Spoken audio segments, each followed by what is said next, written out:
Operation Love Thy Neighbor is a go. See, buddy? What do you think? Good pecan. Oh, you're burying it. Well, I guess that's okay. Let's see.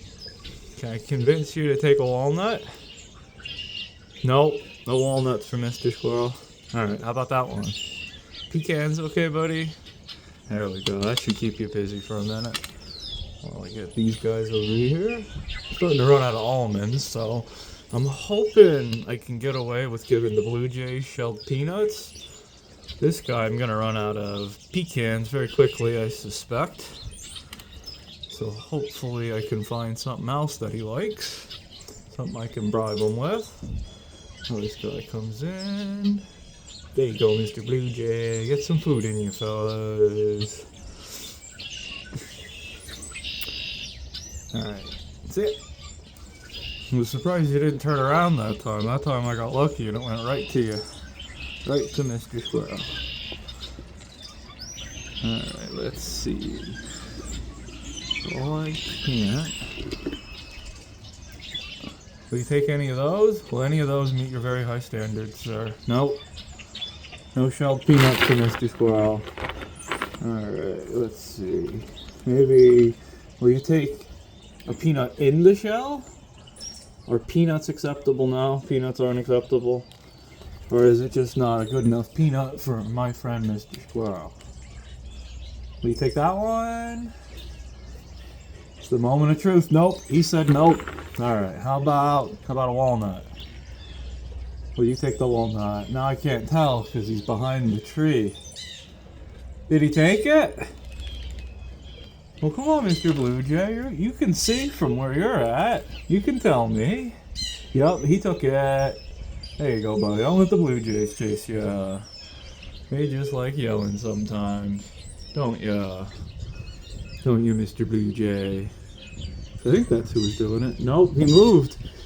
He tricked me. There he is. That guy right there, I think. Well, come on in. Go get some food. You don't have to yell in the tree. I'll give you an almond. Let's see, we got some other guys coming in too. Wait, why can't I? Oh, there's Mr. Squirrel. Hey, Mr. Squirrel. What do you say, buddy? Pecan? Sit. Oh, are you letting him scare ya? Sit. There you go, buddy. Now let's see what I can do for the Blue Jays. What do we think, guys? Good enough for you? No? So you can see two of them right here in the tree.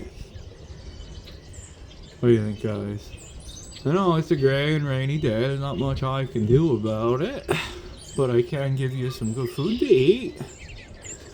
An old friend of mine used to do that. When people were having a rough time, they didn't know how they were going to feed themselves. He always found a way to feed everybody and make sure that their burdens were eased, that their suffering was eased. Like, you couldn't find a better person than him. Believe me, you'll never find a better person than him. And it's a shame that he's so popular in this day and age, yet I wouldn't say popular. He's well known, yet it seems like nobody actually listened to a word he ever said, just the people that killed him. And what they decided his message was hundreds of years after they tortured him to death. Like, it's just nonsensical. You have a group of people that, like, everything's a conspiracy to them. They can't see anything without viewing it through a conspiratorial lens. But, like, the way Christianity went across the world, like its early history, how, like, Jesus was tortured to death and all of his followers were killed. Like, Christians were fed to lions in ancient Rome, for fuck's sake. And people are like, yeah, that's who we should get all our knowledge on Jesus from. The people that killed him and then fed his followers to lions. We are never going to get a truer story than that. Like, it's so nonsensical. How many times have you heard a murderer lie about the person they've murdered if you've ever looked into, like, true crime shit on? Like, it happens non-stop. They never tell the truth. Never. So why do we trust it on the most important man that ever lived? it's nonsensical. Like, really and truly. People don't realize that they've never been given the full story when it comes to good old Jesus. The people that actually believed in him, the Gnostics, they were destroyed by the church. The only people that actually ever believed in Jesus, and the church persecuted them out of existence, to the point where in a couple hundred years, we didn't even have any art of theirs left. They so completely destroyed the fact they ever existed on the earth, that the only way we know they existed was from church fathers talking shit about them, and for the gems that they stole from them, and they didn't want to destroy because of the material value. And it sucks because, I feel like the early church fathers were cool as hell. I don't know if you know much about, the Desert Father tradition, but, there was a time when it was very dangerous to be a Christian, just like it is today. To truly believe in something that the authority figure that thinks he owns you doesn't believe in, that's a very dangerous thing, as the Americans are beginning to find out, I think. But anyways, the Desert Fathers, it started at one point as a community with only a couple of people, and this one guy, I forget his name offhand, but by the time he had died, there were 10,000 people out in these desert caves, effectively. It was kind of like the early Buddhist stuff, how they would just carve stuff out of caves. I find that so awesome. It's just, that kind of faith is inspiring, and I feel like that's what we need again today. But we can't go off of what the murderers of Christ said his tradition is. We have to go off of what best we can prove was his tradition. And the best we have for that comes from the Gnostics, and it comes from a lot of esoteric Buddhism. You wouldn't think it at first unless you actually looked into it, but that's where Christ's religion continued propagating in the world, in Buddhism. Christians completely abandoned everything he ever stood for within a couple hundred years, the people that called themselves Christians, and thus creates this sort of nonsensical group of people that are so spiritually ignorant. They think that, wearing a cross necklace is the same thing as loving thy neighbor. That it's the same level of devotion. That, you can do whatever you want every other day, an hour of the week, as long as you go and pretend to believe in Jesus for an hour a week at the magical sin-eating building, then everything's forgiven. It's nonsensical.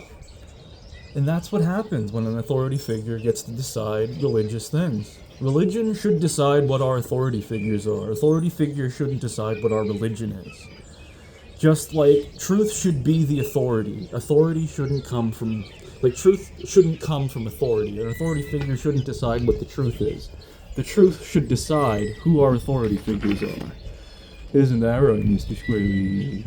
Sorry, but I think I hit him right in the nose with that. But to be fair, he did know it was coming. He saw it rolling towards his cute little face. Now he's making me doubt myself. Oh no, he's taking it. I guess he just wanted to bite into it first. But no, that's what the country needs. It needs actual religion, actual belief in the things that Christ stood for. Died for, in fact. Because I feel like not many people have any respect or care one bit what he went through to try and get through to them that there's something very wrong with the earth. That Satan is the god here. That there is a monstrous force that eats suffering and traffics souls, and it took over the earth at some point. Jesus came to try and teach us how to banish that force away.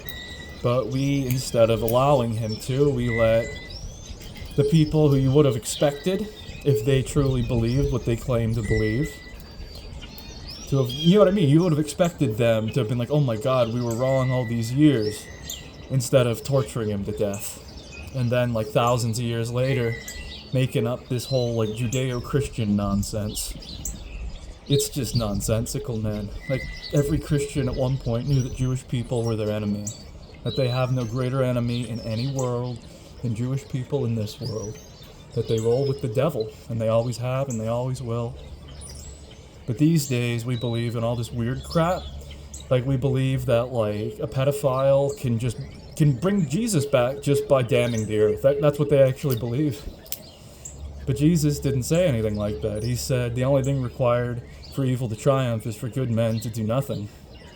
What are you doing to stop the devil from damning mankind right now? That's all I want to ask. All I want to know. What is it that you do to make this world a better place, to give God something to smile about, in a world that makes him frown, in a world that makes him want to cry. Like, you don't understand it, because you're all pretty divorced from God, but he is not happy about the way you live your lives. He's not happy with what you've chosen to use this opportunity at life for. You have no conception for what you're throwing away. So please repent while you still can. There's still time. It doesn't have to end in damnation. Does it, Mr. Squirrel? Does it? See, he knows. He understands. Don't you, buddy?